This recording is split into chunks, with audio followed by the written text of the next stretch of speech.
I spotted my soon-to-be ex-wife around the corner of the parking lot as she was walking towards me for the first time since we broke up. When she noticed me waiting for her at the entrance to the cafe, I noticed a faint tremor in her gait. I gave her a disarming smile and said hello as she came even closer. We met at the entrance and walked inside. After a brief greeting, I directed her to a busy table by the window where a rather large and trim man our age was sitting. "April, this is my longtime friend Sean. Sean, this is my April, my ex." They both said hello while I pulled April's chair over to face the window so she could sit across from Sean and I would have a view right in front of me. "April, I haven't seen Sean here in a few years. We used to play in tournaments together. We kind of lost touch. And recently I had reason to reach out to him, as friends should, as something has happened that I believe requires his attention." Sean nodded, but other than the previous greeting, he remained silent. "Thank you for coming, April," I continued. "You mentioned several times that you wanted us to remain friends after you found the new love of your life. I have my doubts, but circumstances, including my meeting with Sean today, have encouraged me to try to see how that might work. I'm still terribly angry about what happened, but it is what it is. And if you can avoid talking about it or our past, we can see if there's anything here to help continue the friendship." "Carl, I'm sorry things turned out the way they did, but—" April started to say, but I gestured for her to stop. "Please stop, April," I objected. "We're not here to reminisce, and talking about it isn't going to make me more open to friendship." I smiled, trying to lighten the mood. "Besides, Sean probably doesn't want to get into that kind of discussion either. He has enough on his mind as it is.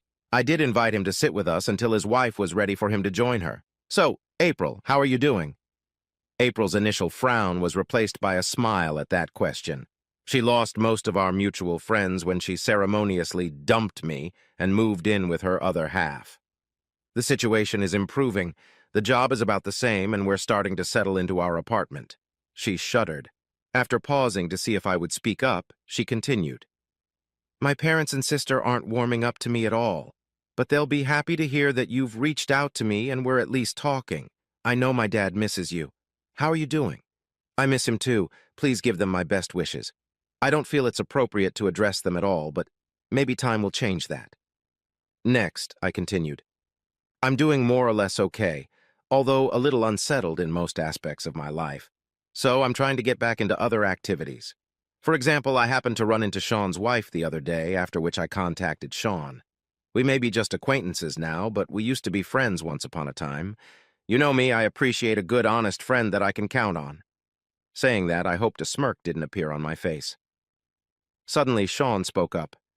"Yes, although we kind of lost touch with Carl a few years ago, and I'm sorry about that, but that often happens as we dissolve into our families. I've had so many fake friends over the years, it's nice to know that there are people who care enough about you to do the right thing.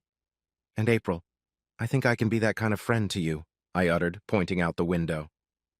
Across the street, Sean's wife and the new love of his life, April, were kissing as they entered the boutique hotel.